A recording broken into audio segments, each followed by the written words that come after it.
আসসালামু আলাইকুম প্রিয় বন্ধুরা, সবাই কেমন আছেন? বাড়ি থেকে নাগেশ্বরী হয়ে কুড়িগ্রাম যাওয়ার পথে বাসের ভেতরে ছিলাম। তা দেখতেছিলাম রাস্তাটা খুব সুন্দর।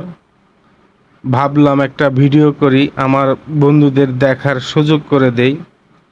সকালবেলা ছিল, খুব সুন্দর একটা রাস্তাটা ফাঁকা, দুই পাশে সবুজ গাছগাছালি, খুব সুন্দর লাগতেছিল।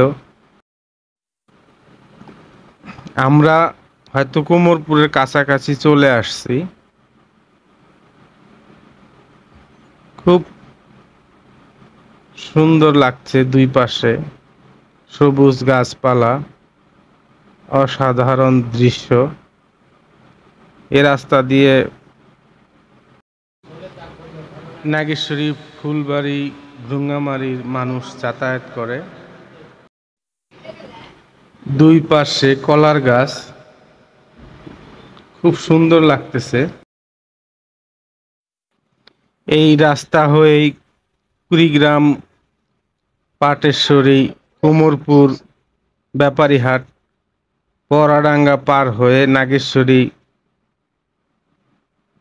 রায়গঞ্জ, জয়মুনেরহাট পার হয়ে ভ্রুঙ্গামারী, এই রাস্তা দিয়েই সোনারহাট স্থলবন্দর যাওয়া যায়।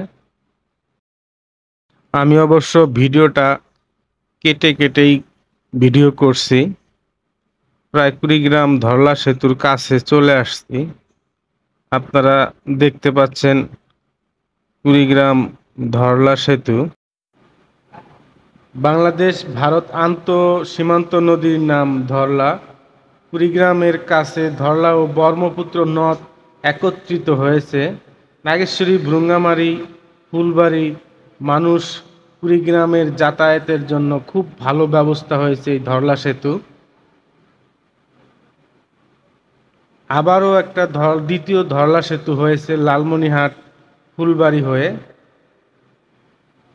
ওটার নাম দ্বিতীয় ধরলা সেতু বা শেখ হাসিনা ধরলা সেতু।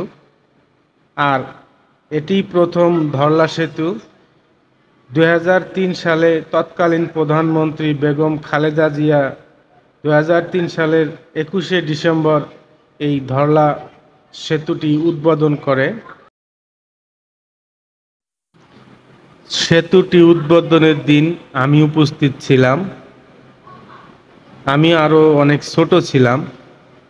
অনেক মানুষ উদ্বোধনের দিন দেখার জন্য, বেগম খালেদা জিয়াকে দেখার জন্য, এবং উৎসুক জনতার ভিড় ছিল। আমরা অলমোস্ট সেতু পার করে টোল প্লাজার কাছে চলে আসছি।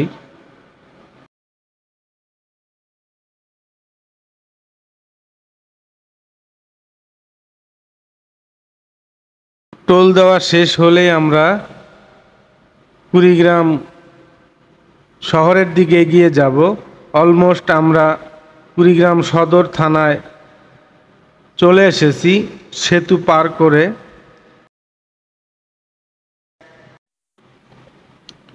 তো বন্ধুরা, সবাই ভালো থাকবেন। আল্লাহ হাফেজ। আবারও কোনো এক ভিডিও নিয়ে আপনাদের সামনে হাজির হব। সবাই ভালো থাকবেন।